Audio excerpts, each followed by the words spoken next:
சிறகடிக்க ஆசை அடுத்தது எப்படி போகுதுன்னு பார்ப்போம். நமது சேனலை சப்ஸ்கிரைப் பண்ணிக்கோங்க. இந்த வீடியோ உங்களுக்கு பிடிச்சிருந்தா லைக் பண்ணுங்க, ஷேர் பண்ணுங்க. இங்க பார்த்தீங்கன்னா ஃபங்ஷன் நடந்துட்டு இருக்கு. நம்ம சுஜியை மட்டும் காணல. ரவி பயங்கரமா வெயிட் பண்ணிட்டு இருக்காங்க. நின்றுக்கிட்டு வாசல்லே சுஜி எப்போ வருவா எப்போ வருவான்னு வெயிட் பண்ணிட்டு இருக்காங்க. இந்த சைடில் நம்ம விஜயா, பார்வதி எல்லாரும் நின்று டான்ஸ் பண்ணிட்டு இருக்காங்க. ரொம்ப நேரமாக ஆடிட்டு இருக்காங்க. உடனே மனோஜ் வந்து நம்ம ரவிகிட்ட கேட்குறாங்க, ஏய் டான்ஸே முடிய போகுதுடா, என்னடா நீ இப்படி இன்னும் வரல, எங்கடா போயிருக்கா அப்படின்னு கேட்குறாங்க. என்ன அம்மா டான்ஸ் முடிக்க போகிறாங்களா? இந்த போறன்ட்டு பலபடி ரவி போய் கேட்குறாங்க. ஏம்மா இன்னும் கொஞ்ச நேரம் ஆடுங்கம்மா, இன்னும் கொஞ்ச நேரம் ஆடுங்கம்மா அப்படின்னு சொல்கிறாங்க. ஏடா ஃபங்க்ஷனே அவளுக்கு தான்டா, அவளை எங்கடா போனா டப்பிங் கொண்டாடா, ஃபோனு கொடுடா, நான் பேசுகிறேன்டா அப்படின்னு கேட்குறாங்க. இல்லைம்மா இன்னும் கொஞ்ச நேரம் ஆடுங்க, அவள் அங்கேருந்து கிளம்பிட்டாலாம், இப்போ வந்துடுவாங்க அப்படின்னு நம்ம ரவி சொல்கிறாங்க. உடனே பார்வதி நம்ம விஜயா ஆட போகிறாங்க. அந்த சரௌண்டிங்கில் நிற்கிற நம்ம இவங்களையும் நம்ம சம்மந்தி நீங்களும் வாங்க டான்ஸ் ஆட அப்படின்னு கூப்பிட்டு போயிட்டு மேலே டான்ஸ் பண்ணுறாங்க. இந்த சைடில் நம்ம மனோஜ் கேட்குறாங்க ரவிகிட்ட, ஏ ரவி நீ எப்படா சாப்பாடு, நீ கேக்கு வெட்டின பிறவாடா சாப்பாடு, இன்னும் எவ்வளோ நேரம் கழிச்சுட்டா சாப்பாடு போட போகிற, பசிக்குதுடா அப்படின்னு கேட்குறாரு. உடனே ஏய் சாப்பாடெலாம் அப்போயே ரெடி ஆகிட்டா, நீ வேணா போய் சாப்பிட்டுட்டா அப்படின்னு கோவப்பட்டு பேசுகிறாரு. உடனே இவன் என்னடா முத்து மாதிரி வர வர பேசுகிற அப்படின்னு நம்ம விஜயா கேட்குறாங்க.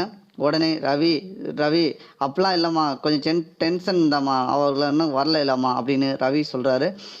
உடனே நம்ம பக்கத்தில் இருக்க ரோகிணி சொல்கிறாங்க, ஏன் மனோஜி உனக்கு பசிக்குதான், நீ இப்படி சாப்பிட வேண்டியதானே, எதுக்கு இவ்வளோ கூப்பிடுற, சீக்கிரத்தில் நம்ம ஃபங்க்ஷன் முடிஞ்சோடனே சாப்பிடலாம் அப்படின்னு நம்ம ரோகிணி சொல்கிறாங்க. உடனே மீனாவும் முத்தும் அங்கே போய்கிட்டு இருக்காங்க. அங்கே போனோடனே டப்பிங் குரல் வாசிக்க அங்கே போய் கேட்குறாங்க. அங்கே போன இடத்துல அங்கே உள்ள ஒரு பொண்ணு சொல்லுது, அவங்க வந்து வக்கீல் ஒருத்தவங்களுடைய அட்ரஸ் வாங்கிட்டு போயிருக்காங்க, இந்த அட்ரஸ் போயிருக்காங்க அப்படின்னு நம்ம முத்துட்ட சொல்கிறாங்க. உடனே முத்தும் மீனாவும் கிளம்பி போகிறாங்க. போகிற டைமிங்கில் நம்ம மீனா முத்துட்ட கேட்குறாங்க, என்ன திடீர்னு என்னங்க ஒரு சின்ன கோவத்தில் போய் வக்கீல இதெல்லாம் போய் கேட்டு டைவர்ஸ் அப்ளை பண்ண போயிருப்பாங்களா அப்படின்னு கேட்குறாங்க. ஆமாம் மீனா, இப்போ உள்ள காலத்தில் வந்து டக்குன்னு ஒரு விஷயத்த வந்து முடிவு எடுத்து டக்குன்னு முடிவு எடுத்துருந்தாங்க. அது பொம்பளையில் லைட்டாக கூட கணவர் ஏதாவது ஒரு தப்பு பண்ணிட்டா உடனே போய் டைவர்ஸ் அப்ளை பண்ணியிருந்தாங்க அப்படின்னு முத்து சொல்கிறாரு. அப்படிலாமாங்க இப்போ இருப்பாங்க, இப்போ உள்ள காலத்தில் இதெல்லாம் செய்கிறாங்க, எனக்கு என்னமோ தெரிலங்க, இப்படிலாம் இருப்பாங்கன்னு பார்த்தா எனக்கு பயமாக இருக்குது அப்படின்னா. இல்லை மீனா நீ அந்த காலத்து பொண்ணு, உனக்குலாம் வந்து இன்னும் வக்கீல் ஆஃபீஸ் கூட தெரியாது, அதனால தான் நீ இப்படி இருக்கிற அப்படின்னு சொல்கிறாங்க. உடனே முத்து சொல்கிறாரு, என்ன வக்கீல் ஆஃபீஸ் நீன்னு தெரிஞ்சால் நீனும் அப்ளை பண்ணிடுவலா, ஏங்க நான் வாழ்கிறதுக்கு தாங்க வாழ்க்கை, நீங்கள் என்னங்க இப்படி பேசுகிறீங்க அப்படின்னு மீனா சொல்கிறாங்க. சீக்கிரம் போங்க அப்படின்னு சொல்லிட்டு ரெண்டு பேரும் போகிறாங்க. அங்கே போன இடத்துல போய் பார்த்தா நம்ம சுஜி உட்காந்துருக்காங்க. அங்கே ஃபங்க்ஷனில் எல்லாரும் உங்களுக்காண்டி வெயிட் பண்ணிகிட்டு இருக்காங்க, நீங்கள் என்ன இங்கே வந்து உட்காந்துருக்கீங்க? இல்லை நான் ரவி குடும்பல வாழ போகிறதில்ல, அவன் என் மேலே கொஞ்சம் கூட அன்பே இல்லை, எனக்கு ரொம்ப காவமாக இருக்குது அப்படின்னு சொல்லிட்டு இருக்காங்க.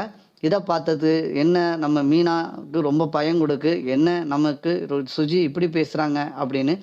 முத்து உடனே கேட்குறாரு, என்னம்மா ஏதோ தெரியாமல் ஒரு விஷயத்த செஞ்சிட்டான், அதுக்கு நீ மனசில் இவ்வளோ பெரிய விஷயத்த வந்து டைவர்ஸ் தான் இதுக்கு தீர்வுன்னு நினச்சி பேசுகிற, கொஞ்சமாவது நீ படித்தவ தானே, உனக்கு எல்லா விஷயம் தெரியாதா, நீ என்ன இப்படி பேசுகிற அப்படின்னு நம்ம முத்து கேட்குறாங்க. இல்லை அந்த ரவி வந்து இதுக்கு முன்னாடி என் மேலே அன்பாக இருந்தான், நான் அவன் மேலே உயிராக வச்சுருக்கேன், அந்த உயிருக்கு கொஞ்சம் கூட அன்பு செலுத்தாமல் தான் அவன் பழகுறான், இப்போ என் மேலே எவ்வளோ பாசம் வச்சுருந்தான், இப்போ கொஞ்சம் கூட பாசங்கிறதே கிடையாது, அவங்க ரெஸ்டாரண்ட்ஸில் இருக்கக்கூடிய நம்ம நீத்து மேலே தான் இப்போ வந்து ரொம்ப பிரியமாக இருக்கான், என் மேலே கொஞ்சம் கூட அவனுக்கு பிரியம் இல்லை, நான் இனிமேல் அவங்க கூட வாழ போகிறதில்ல அப்படின்னு சொன்னோன்னே மீனாவுக்கும் நம்ம முத்துக்கும் பயங்கரமாக தூக்கி போடுது. இந்த விஷயம் தெரியாமல் அங்கே பார்த்தீங்கன்னா ஃபங்க்ஷனுக்குரிய எல்லா வேலையும் நடந்துட்டு அவங்கவுங்க உட்காந்துருக்காங்க. இந்த விஷயம் எப்படியோ வந்து நம்ம சுஜி அந்த சரௌண்டிங்கில் ஃபோன் போட்டு அவங்க அப்பாட்ட இன்ஃபார்ம் பண்ணுறாங்க. அப்பா இவங்க கூட நம்மளை வாழ மாட்டேன், நான் என் ரவி கூட வாழறதுக்கு வாய்ப்பே இல்லை அப்படின்னு சொல்கிறாங்க. இங்கே முத்து இவங்க சொல்கிறத கொஞ்சம் கூட கேட்காதனால நீங்கள் உங்கள் வேலையை பாருங்கன்னு நம்ம சுஜி சொன்னதுனால மீனாவும் முத்தும் கிளம்பியும் போயிருந்தாங்க. போன பிறகு அங்கே இப்படி விஷயம் நடந்துடுச்சுடா, உன் வீட்டம்மா உன் கூட வாழ மாட்டாலாம் அப்படின்னு முத்து போய் சொன்னோன்னே நம்ம முத்தோடைய அப்பா வந்து அண்ணாமலை பயங்கரமாக கோவப்படுறாரு. என்னடா நடந்துச்சு அப்படின்னு கேட்குறாரு நம்ம ரவிகிட்ட. கேட்டோன்னே சம்மந்தி இது என்ன இப்படிலாம் நடந்திருக்கு, நீங்கள் என்கிட்ட கேட்க சொல்லவே இல்லையே அப்படின்னு சொல்கிறாங்க. உடனே உங்கள் பையனுக்கு என்ன ஆச்சு அப்படின்னு கேட்குறாங்க சம்மந்தியார். உடனே ஒன்றும் இல்லை, எதனால பேசி தீர்த்துக்கிடுவோம் அப்படின்னு சொல்கிறாங்க. உடனே சுஜிக்கு ஃபோன் போடுறாங்க. சுஜி கால் பண்ணி ஒன்று எடுத்ததாங்க, அப்பா அவங்க கூட நான் வாழ போகிறது இல்லை, இவர் வந்து எவ்வளோ தப்பு செஞ்சுருக்காரு, நான் வந்து உங்கள்கிட்ட நேரில் பேசுகிறேன், இப்போ நான் டைவர்ஸ் அப்ளை பண்ணிட்டு தான் அங்கே வருவேன் அப்படின்னு சுஜி சொன்னோன்னே, அங்கே என்ன உங்கள் பையனை ஒழுக்கம் இல்லாமல் நீங்கள் பெற்று வளர்த்துருக்கீங்களா அப்படின்னு பயங்கரமாக அவங்க அப்பா வந்து சண்டை போடுறாங்க.